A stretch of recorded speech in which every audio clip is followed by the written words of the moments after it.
we have had instances where people have used us and then come back to us and then they have written to us saying that, it's just not the same. I feel if we were taking the easy route in any way, we would not be creating a brand like Smush. We are not in a hurry. Like, I think that's the beauty of being a self-funded organization, is that हमारे ना sir पे कोई तलवार नहीं है. I think using AI is great, but using AI responsibly is very, very important. If a brand is run by AI, the corporate and consumer communication is run by AI, then it tends to lose its authenticity. It gets lost within all the other brands that are doing essentially the same thing today.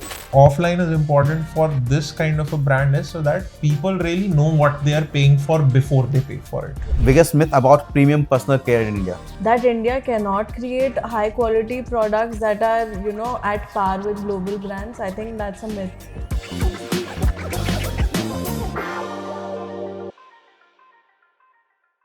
Welcome to e-commerce Talk with WebBee, where we sit down with e-commerce founders and uncover the real stories behind the brands they are building. Today, we have two guests joining us who have taken a very different path in a very crowded market.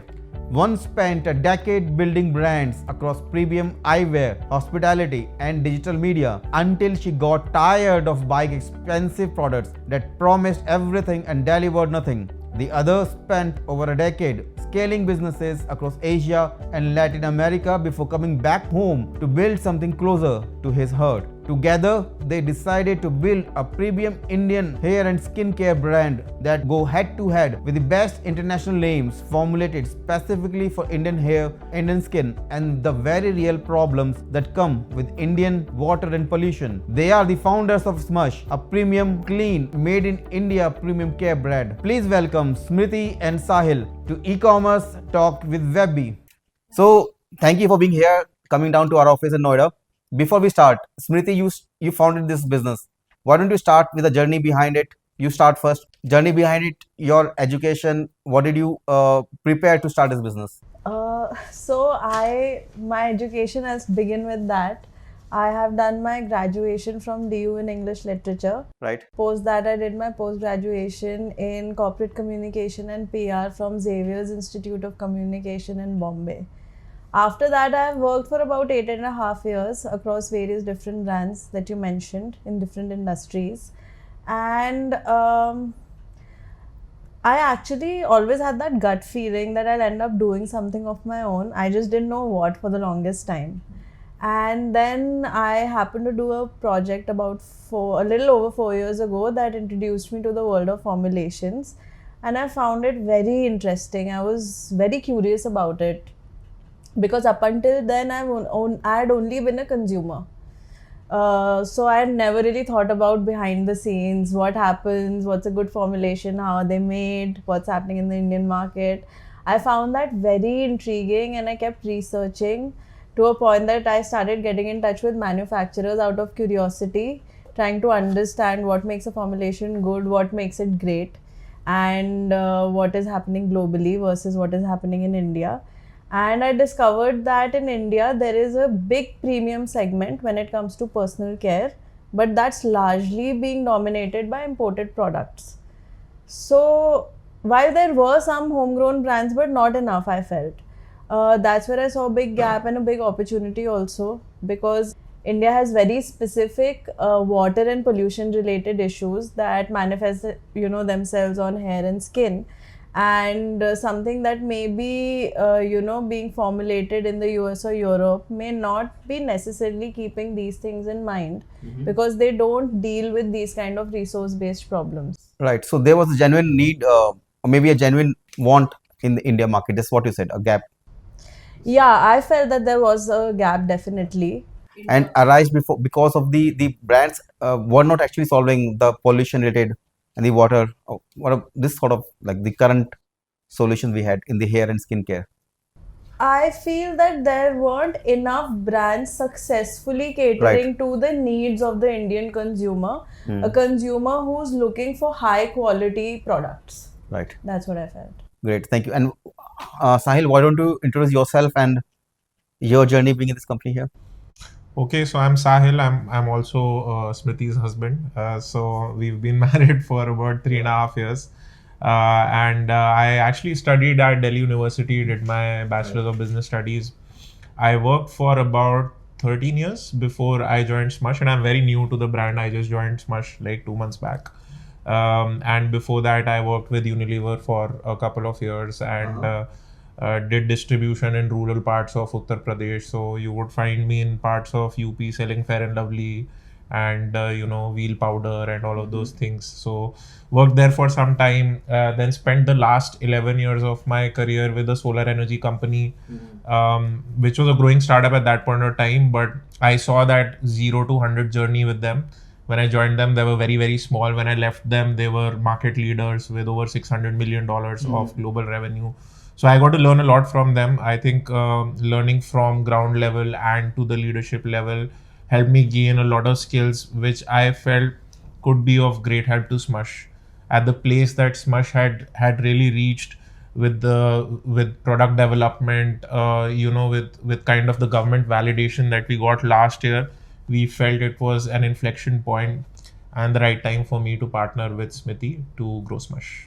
Great. I mean, now in Smush, obviously it's a business, so there are different aspects of business. Yeah. So you said you are more of creative, analytic, and she's more of creative. So Yeah. what are the different activities best suited for analytical mindset and activities best suited for creative mindset? So I think the first thing that we did before we decided to, get into this business together was that we made it clear that what is Smriti going to be really looking after and what am I going to be really looking after, because every business has specific business units or headers, right? And the thing is that we wanted our strengths to be our final calls, right? So that doesn't mean that if Smriti is doing marketing, I will not talk about marketing. That only means that if we challenge each other, Smriti will have the last say, right? So I think setting a strong base was very important. And what we decided was that her strengths have been product development. Her strengths has been marketing. My strength has essentially been P&L management, distribution, accounting, finance. So these are things that complemented our own skills very well, and hence we divided the work roles and we have the final say, but we participate in all the activities together. Yeah, that's great. And now you, Smriti, you also mentioned regarding formulation a bit before introduction.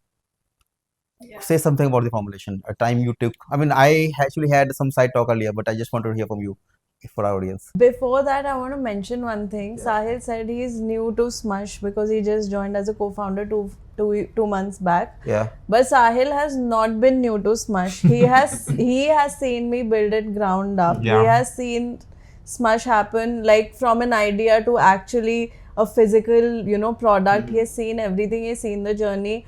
Has been the biggest supporter and also a great advisor in that journey. Right. So he was never officially like the paperwork way. He was not involved in the But he was very beginning, much but there. he has been involved with Smush since Smush started. So why it also made sense to partner up with Sahil is because he understands the essence of the brand. Right. And what we are trying to build. So that was also a big factor. He has been the whole and soul of Smush since day one. Right. And now I'll talk about the formulations. The formulation and then the sense of the brand. Formulation first. So see, the thing is that in India, very high quality products can be made. Anything, be it a self-care product or any product or any service. But at least when it comes to personal care, somehow I feel that it is not expected out of an Indian brand to create very high quality products or products that are very effective, that deliver much more than they promise. And there is no actual logical reason behind that. It's not true basically. India can very well create products that are of global standard. Why are we not creating more brands that are doing that? I don't know. There are some brands, like I said earlier, there are brands that are catering to, I wouldn't say a premium segment, but a segment that is genuinely creating better quality products. Quality in terms of the kind of extracts you use, the kind of actives you use, the extract to active ratios versus the chemical component of a product, all of it matters. And the higher the quality, the higher the input cost, the higher the retail price, right? So it's not like India can't produce high quality products, but we are, most of us are just choosing to cater to that 300 to 700-800 price point, which is why you see most of the brands going, getting in that semi premium category. So that's the formulation bit. The essence of the brand is honestly just keeping things simple and reliable and effective, and doing that through a sense of joy in terms of the brand experience, through a sense of happiness, because we feel that everything that is high quality does not need to be serious, everything that is premium does not need to be minimalistic. We are very intentionally created a brand that is fun, that's colorful, that looks cute also, as you earlier mentioned.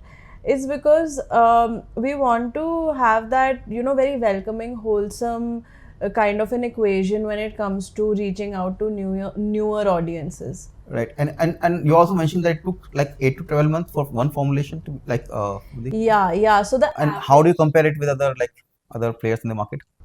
I wouldn't compare it. I wouldn't compare it. I can only tell you about our journey. So the average time every formulation takes for us is about 8 to 12 months, but you can consider about 8 or 9 months as the average, right? See, the thing is that from conceptualization of a product to actually researching on it, in the sense that I'll make you understand by an example. When we decided we wanted to do a shampoo, we first did research. Do we need to do a shampoo? Aren't there already so many shampoos out there? If we create a shampoo, how can we further solve an issue that is not already being solved?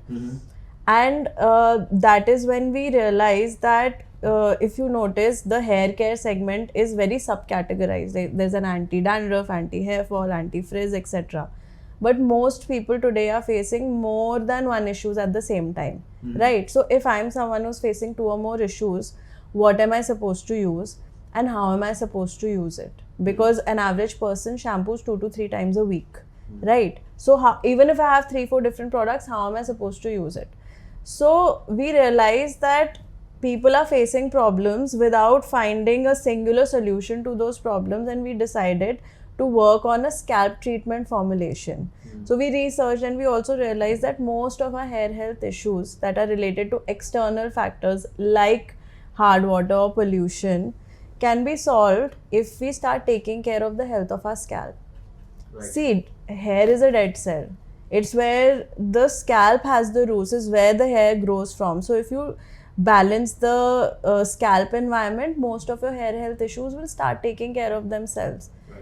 A dry scalp, an imbalanced scalp, a dehydrated scalp can lead to issues like a flaky scalp, and then there's sebum production and the natural oil production, right? So all that can lead to sticky or flaky scalp, that can lead to dandruff can lead to hair fall can lead to breakage, frizz, and eventually loss of volume, right? So if you start taking care of the root cause of the problem, then most of your hair health issues will directly start taking care of themselves. Right, and someone has to be passionate also for solving this problem. It cannot be just, everyone knows that you do, but the passion has to be there, right? Yes, I agree. Passion has to be there in whatever you are, pursuing.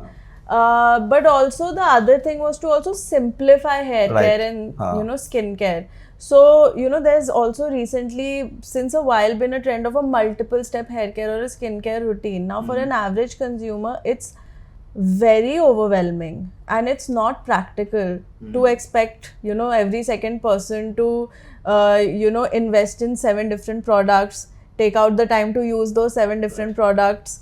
And then, everybody has a limited wallet size also. Like, how much will you at the end of the day spend on regular hair care or body care, right? So, we wanted to make, simple and straightforward and reliable solutions which have minimum effort and maximum benefit. So, that is the approach we take when we are doing every formulation. And which is why all these trials, sampling, testing takes a while. Right. And coming to you, Sahil, regarding this, what is your take regarding the product? And the gap it solves. I mean, one is simplicity as Yeah. and the formulation, the quality. Yeah. So, I mean, I think Smriti explained it really well. I think one thing is that the product itself is designed and developed in a way that it's a product for everyone in the house. You know, we're not saying that it's a product that only a certain age group should be using. Right. It's a product that should sit in the shelf of a house and anyone in the house should be able to use. Secondly, it's a more of a universal product. Any of the product is more of a universal product because it can be used by people who have any skin issues. Right. For example, if you've gotten any chemical treatment, it can be used, right? And essentially, it also improves like the look and feel of how your shelf is really looking at that point of time, right? So we're talking about a product that solves or that caters to most of the issues that an Indian consumer is facing today. Right. You're talking about a product that can be used by all age groups, and you're talking about a product that looks so beautiful when it's. Regarding your distribution, I mean, you're a business, you get customers. You mentioned you do primarily on D2C, your own website, and not on marketplace. Just elaborate a bit more about it. Like, how do you sell your product? Do you want to answer that? Okay, fair. So far we are distributing only through our own website. Yeah. And there are multiple reasons to it. I think Smush in its journey is still very early to be in too many marketplaces because we are at a certain level in our journey, and unlike a lot of players that have evolved in the last 2 to 3 years, we are not a VC funded company and we are not in some really hard rat race.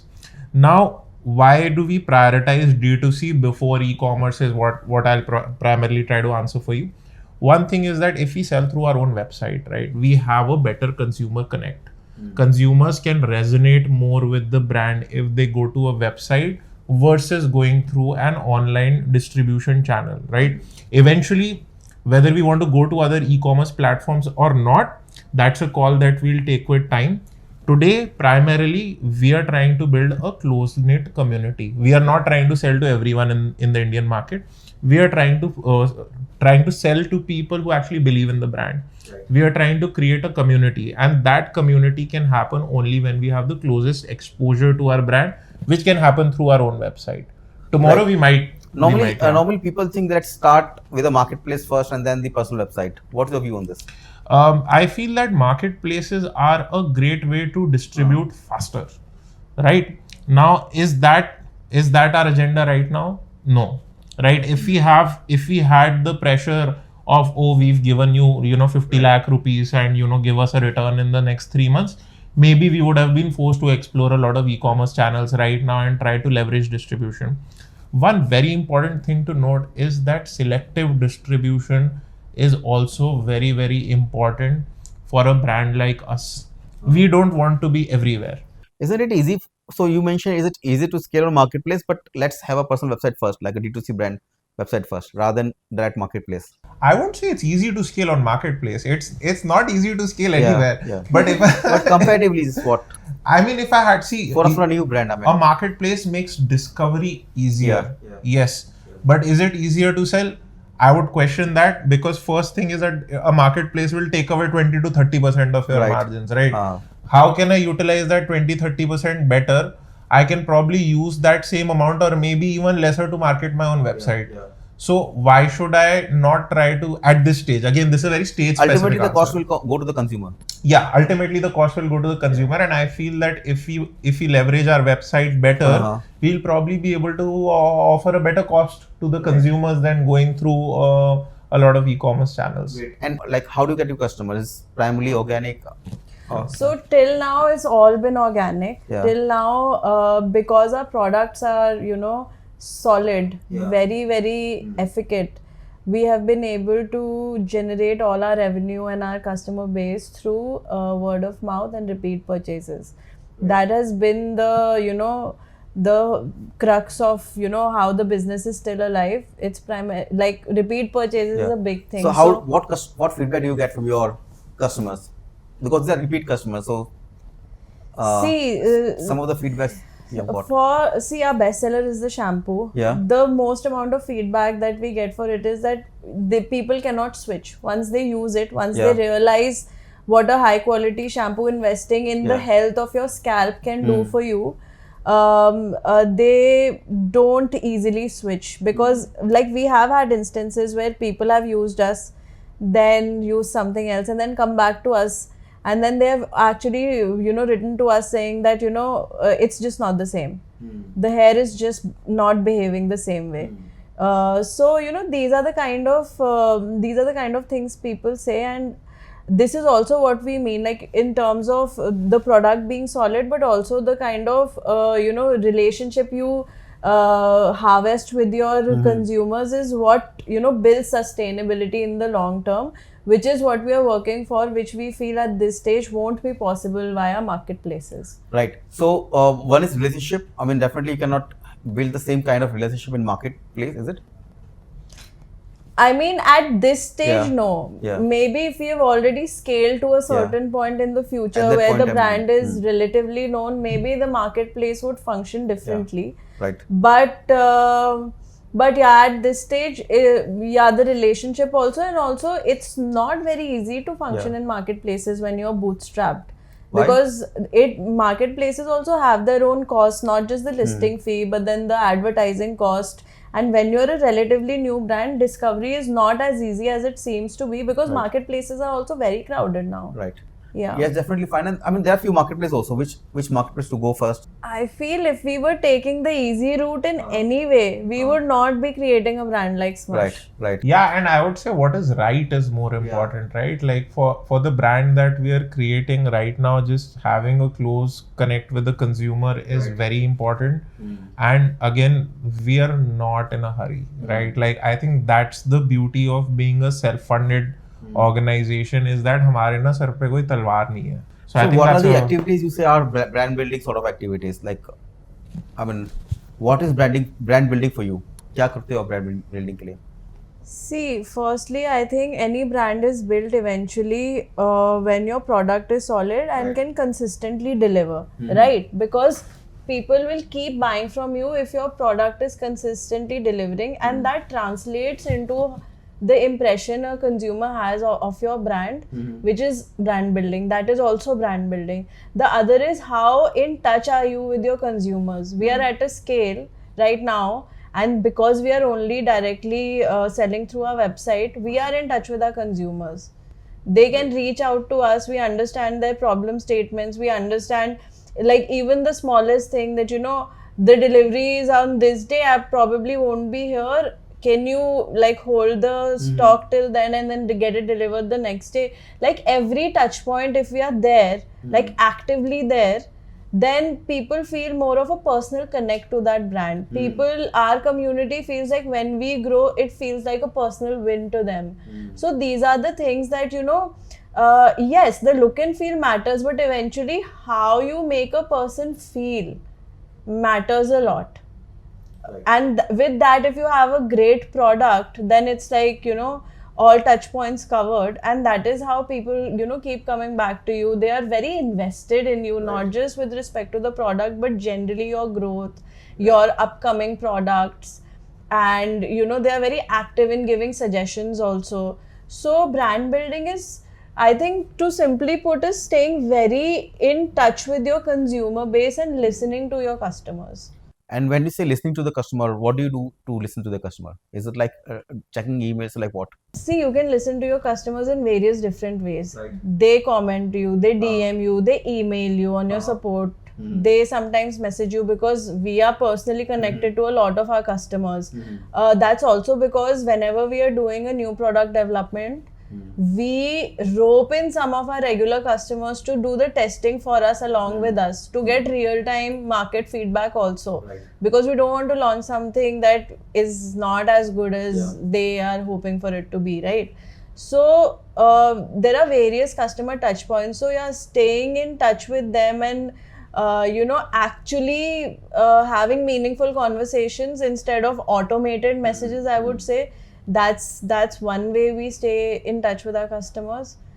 I mean that's probably it. Like we are very active everywhere. We are, if they have anything to say, we are listening. I think just 2 days back we were going to Smush's largest customer's house to deliver them an iteration of a new product that we are launching. And Smriti and I would personally go and deliver, like in a nicely packed, and she's the one who's doing like all of this like really nice packaging work. And she would just go personally to the houses of the customers, deliver the products, WhatsApp them to get their more feedback, ask them to fill forms, and the consumers are equally invested to want to try those products and see whether they're going to do well or not. So I think one of the good advantages that small scale at this point in time gives us is that personal connect, and we'd want to retain that as much as possible, even though the company scales. Great. And tell us about your future plans. You also mentioned that you may want to explore other channels also. But apart from this, what are the new product lines you are thinking about? And what do you think of the industry as a whole? How big is the industry? Maybe let's start with that. The personal care segment. Yeah. See, it's very big and also it's the fastest growing industry. Yeah. Also, the premium segment in personal care is growing 4 times as fast. Okay, then the other segment, is it? Than the semi-premium or the mass segment. But I'll give the exact numbers. Okay, so the beauty and personal care segment is going to be a $30 billion industry by the year 2030. Today it's about a $28 billion industry. Okay. Right now, within beauty and personal care, we are operating in a category that people like to call premium, or luxury. Now, within the beauty and personal care industry, this is the fastest growing sub industry. Today, its market size is about $800 million. By 2028, just the next 2 years, we are going to be at $3.2 billion. This particular industry. And this is India alone, or like? This is just India. This is just India. So what's that telling you about the consumer? The consumer is now moving towards investing more in self-care. Right. The premium segment is moving faster than the rest of the segment, is because consumer is realizing that they need to invest in better products. Right. And since you have an analytical role also to play, how do you utilize this information? What are the different tools you use? How do you stay updated? I mean, see, this how this information is useful to us is that it just gives us a validation that we are on the right path, right? There is not a lot more that you can do with this information. Right. And see, if I would generally, whenever you're researching of which segment to go into, you would generally study the market size and the growth rate just to validate, okay, हम ठीक industry में घुस रहे हैं, हम सही time पे घुस रहे हैं कि नहीं. So I think that for us was good that we are entering this market, or we are getting more bullish at a time where the Indian consumer is also getting more bullish about it. So what are we going to do right now? As I said, that's one of the major reasons also we've collaborated right now, and we are at an inflection point that we want to make this as big as possible. Great. And you also mentioning that the use of AI used for analytics in your, do you want to mention it? How do you use AI? So I think using AI is great, but using AI responsibly is very, very, very important. There are some areas where AI has been a lifesaver for us, being a 2-member founder-led team, especially in terms of data management, let's say, creating dashboards which are linked to your Shopify, for doing B2B outreaches, for corporate gifting, for example. Even help us in some design work. So I think while some places it's been super helpful for us, a lot of places we don't rely on AI, which is essentially our creative communication that is going through our social media pages. That is all Smriti's brainchild, and we'd want to keep it that way, because if a brand is run by AI, the corporate and consumer communication is run by AI, then it tends to lose its authenticity, and it gets lost within all the other brands that are doing essentially the same thing today. Tell us some of the things you do in AI. I mean, why I'm specifically taking this segment is, I mean, you are analytical and you are creative. So how do you use AI? How do you use AI? What tools do you use? If you use it all, I mean, being a creative. I use AI to get the output I would get from a graphic designer. So I've replaced a human graphic designer with AI, but I don't rely on it to give me creative concepts. Right. So I have to make it understand what I want, and then it generates it if I'm able to make it, if I'm able to do the prompts right. Yeah. So maybe using Responsibly is what you mentioned. So I have basically used AI in a way that I would have had to hire someone else to do what I'm doing. Can this be used in formulation? Anything you see, getting new products also? Anything? I'm not sure at this stage. Yeah. If I had to do it, I would still go the traditional route Right, of working right. with scientists. Uh-huh. Because see, AI is just recycling information Right. that's out there on the internet Uh-huh. and giving you an output in the quality that you want, Uh-huh. right? But it's not innovating anything new. It's not thinking about something that's not already out there. Whereas humans can think of things that are already not out there, right? Right. We can innovate in a different way. So, wherever it comes to creation of a new concept or any innovation, I would rely on humans. Like, I would rely on my brain for creativity. I would rely on the scientists I work with for formulations. I would not rely on AI for that, at least right now, at the stage that we are. We are as in at the stage that AI has evolved.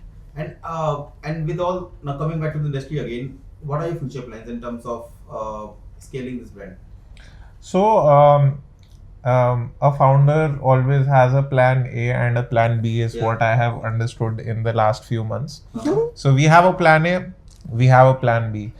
And according to what I'm also learning so far, plan A is the most ideal situation, when all the stars are, have aligned and, the karma is on your side and the world is beautiful, which most certainly never happens, right? So, so we have a plan A. Plan A is obviously we find an investment partner who aligns with our thought process. And unfortunately, that's been a tough journey. We have spoken to a lot of investors. We have spoken to a lot of VCs. And my impression as a corporate leader before this was very different. कि आप investors के पास ना कोई तोड़ू idea लेकर जाओ, मतलब जो उन्होंने नहीं सुना कभी, उनको लगेगा वाह क्या इनोवेटिव आइडिया है, और वो फिर आप में पैसे डालेंगे बिकॉज डिसरप्टिव आइडिया है. ये मेरा थॉट था पहले. मुझे पिछले 2 महीने में ना बहुत बड़ा रियलिटी चेक मिला है कि ये जो थॉट प्रोसेस है ना, ये शायद यूएस में चल जाएगा, बट ये थॉट प्रोसेस ना इंडिया में नहीं चलता. Not right now. At least not right now. So the Indian investment circuit or fraternity right now still believes that we will back you if you will come to us with an idea which is already working.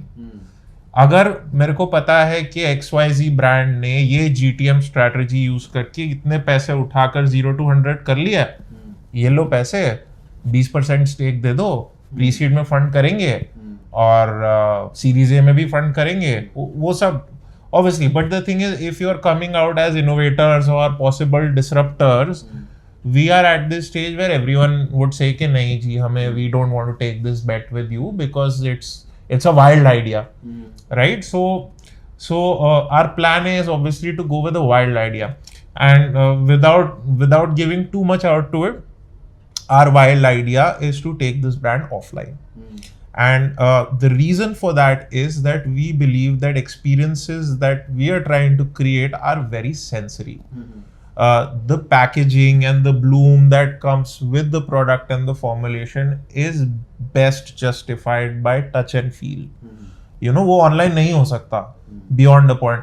Offline, I would say, traditionally has also been the only channel that brands used to go with. Last 10 years में D2C race has come, and okay, online has now become the traditional route somehow. Now, why offline is important for this kind of a brand is so that people really know what they are paying for before they pay for it. Right. They get to experience the formulation. They get to see how the product looks. Right. And we want to make sort of offline retail very immersive. Yeah. जो आज ना India में हो नहीं रहा है. आज India में आप दुकान पे जाओ, वही एक्सपीरियंस होता है. शायद दुकान अंदर से अलग वे में सजी होगी, बट ना कुछ ज्यादा इनोवेशन हो नहीं रहा है ऑफलाइन में. बट जो आज की न्यू एज इंडियन ऑडियंस है, जो अपने मोबाइल फोन से बाहर निकलकर बाहर जाना चाहती है, वो एक सॉलिड एक्सपीरियंस ढूंढ रहे हैं, right? So I would also say that if tomorrow any wise investor looks at this video and you are interested in a disruptive idea, please get in touch with us and we will make your bucks worth. Now coming to the last section of this podcast, the rapid fire questions.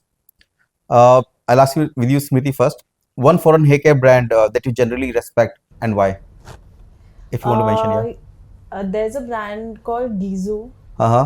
It started out as a haircare brand and now it has a lot of different offerings. I respect that a lot because it has really, firstly worked on very high quality formulations. I've tried some of their products, love them. Secondly, the way their storytelling is, it's very inspiring. It's, it makes you feel something beyond what the product offering is. They have taken the, the founder has a generational bee garden. I think they're beekeepers. And she has taken that honey and created a honey infused line. I find that very inspiring to take something from your heritage and convert it into such a beautiful brand and a story. I think that's, and also ultimately have excellent products. I think is great. Right. And anything from you, Sahil? I love Aesop. That's my favorite brand. When we travel, and Aesop unfortunately is not selling in India. But whenever we go outside India, we make sure to go and visit an Aesop store. Why do you admire it? I love their hand wash, brother. Right. I am, to be very honest, I have never experienced a better hand wash in my life. To a point, and you won't believe, right? One hand wash, I don't know, 300 ml? कितना ml होता है? 250 ml? 300. 300 ml hand wash is 3,500 rupees. Right. ठीक है, आज तो आपको पता है कितने का हैंड वॉश आता है, बट मैं फिर भी वो खरीदता हूँ, इतना अच्छा प्रोडक्ट है. Because once you wash your hands with that hand wash, आपको लगेगा आपके हाथ लाइफ में इतने साफ नहीं हुए थे. Right. Smriti, for you, the one Smush product you cannot travel without? I can't travel without any of them. That's why we have travel packs. Want to mention anything? Any specific? No, all of them. All of them cater to the hair and scalp and skin in very different ways. Yeah. And all these formulations are such that once you use them, you will not be able to switch. Which was a big reason why we created the travel packs, because it was a great, cheaper entry point if somebody wants to try. But more importantly, again, listening to your consumers. A lot of our customer base is an avid traveler. They didn't want to switch the products they were using while they were traveling. Did not want to use hotel amenities, which is why we introduced a travel pack. Right. So, Sahil, biggest lesson from scaling business globally that you have applied to Smush? Offline is very important. Yeah. That's my biggest lesson. Great. Biggest myth about premium personal care in India? That India cannot create high quality products that are, at par with global brands. I think that's a myth. And Sahil, marketplace or D2C, which one builds a better brand for you? I mean, obviously D2C you have started doing it, but depends in the long run. Depends on your motive. I am again never against marketplace, and I will never say anything against it because it has done wonders for so many people. But if your motive is to scale your distribution exponentially faster, you must go to marketplaces.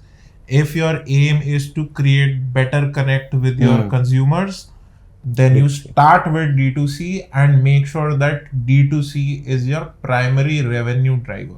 Co-founder in one word? Adventurous. And in your view? Finding pleasure in disappointment and failures. That's not one word. Chalo, hustle bhi maan sakte ho. What's always on your bathroom shelf besides Smush? All the samples of upcoming products. Of Smush only, right? Yeah. Okay. And anything you want to mention? Anything else? Any recommendation for our viewers if they want to start? I mean, मैं life ज्ञान तो मैं यही दे सकता हूँ कि be patient, and patience always pays off. And I have learned that in more than one way in my life and my career. Yeah. And in context of Smush, if I have to build that out, is that जब आप कोई legacy brand बना रहे हो, उसकी foundation strong होनी बहुत जरूरी है. Right. Weak foundation से कभी business मत start करो. Great. So I think that's it. Thank you for being here. That's it for our podcast, and I hope our viewers have enjoyed it. And I hope you guys have enjoyed it. Thank you for being here. Thank you, Sahil. Thank you, Smriti. Thank you so much for having us. Thank you. Hope you're really enjoying our podcast. Please like, share, and subscribe to stay updated on our podcast series. Thank you.